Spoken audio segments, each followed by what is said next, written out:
David, talk us through how you saw the 3-1 win here today over Institute. Listen, I thought we were well on top of the game.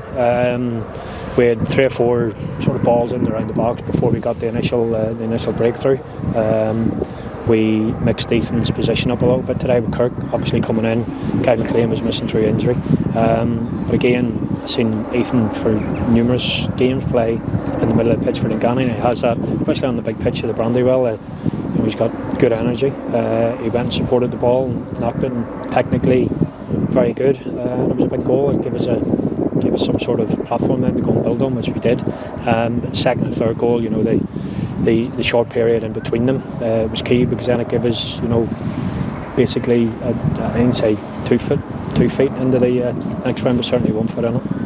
Was it difficult to prepare for today's game with being on a Sunday and with an early kick-off? No, again, something that we've been accustomed to it. The majority of the times we manage our week through the fixture list. We knew this game was, once Arch's appeal was dismissed, we knew that we were going to be down here on a Sunday.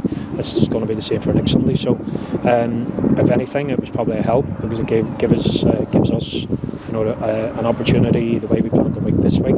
Hopefully it works, which it did. To plan a very similar week leading into the Portadown game next week. No Kyle McLean in the squad today. How is he and the other players that had to be forced off with injuries today? Yeah, Kyle missed. Kyle was a big miss today, especially the form that he's been in. And when you look at Stevie Fowler missing, Chris Shields missing, Kyle also missing today. Unfortunately, then when you look, Josh Archer's been doing pretty well. Ethan gave us that sort of opportunity to go and play in there alongside Jamie, who I thought Jamie today, and again on the big pitch, dominated the game for 70-75 minutes. His awareness, his game awareness, his understanding of the game, was saying gives you the legs and energy in the round of Ethan and Josh. So you want as many people fit and available. We had 6 or 7 of the injured lads in and around the squad today, basically sitting behind us in the dugout. You want them in and around the dugout, causing me headache, causing me problems. And the sooner we get 2 or 3 back, the better. Big 2 semi-final now to look forward to next. Biggest game in the country? Absolutely. And again, I've always said it, not just because I'm a Linfield supporter, that I'm a football fan in general. I'm a big advocate, strong advocate of our own domestic league, but the facts don't lie. Linfield against Glentoran have always been the biggest game. That's why the general public and the press and everybody else around call it the Big 2, because again we've been the 2 most successful clubs. So it'll be a challenge. It's always a spicy game. It'll be interesting to see where the game will be played. I don't know whether it's going to be a neutral venue, whether it'll be Tosford, I have no idea. But the most important thing was we never mentioned Glentoran in the build-up. Certainly today, when we found out the game, it was basically just about doing our job today and giving ourselves the opportunity to progress in the next round, which we did. Moving on to the Bet McLean Cup final now next Sunday. Your thoughts on that game? Yeah, excited by it. And really enjoyed the day last year. It was a brilliant day. We had a huge support. Fan base turned up. Portadown haven't been in a cup final for a number of years. I know Portadown have been traditionally over the past 30-40 years have been one of the most successful clubs. So we welcome them back into the final. We look forward to it. I've seen Niall and 2 or 3 of his players the other night at Windsor.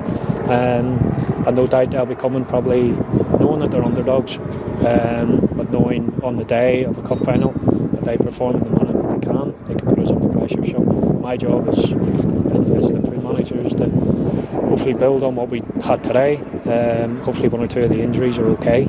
Certainly Ewan went off, which looked as if it was a disappointing one in his hamstring, but we'll assess that over the next number of days, and hopefully Ewan's going to be fit for the final next week. How important then is it for a big crowd, big backing in the final, and especially on their best behaviour? Yeah, it's a huge, especially because it may be one of the only games that may get to over the next number. So it's important that, of course, we want a strong Linfield support, supporting us. I know the club have put out a strongly worded statement, but from the manager, from the players, it's been crucial over the last, certainly my time here. The away games, the cup finals that we've had, the European games, the big games that we have at Windsor, that we have 3,000-4,000 Linfield supporters getting right behind the team, getting right behind the players, enjoying the moments, because these are the moments as a supporter. You look forward to the finals, you look forward to the big occasions, and you know, when you look at Linfield supporters who may be locked out of games or may not get the games and whatever else, you should take, you know, there should be a lot of benefit to the huge support that we have wanting to come and support the football club. Thanks very much for taking time out this afternoon, and congratulations on the win today. Cheers, Stuart.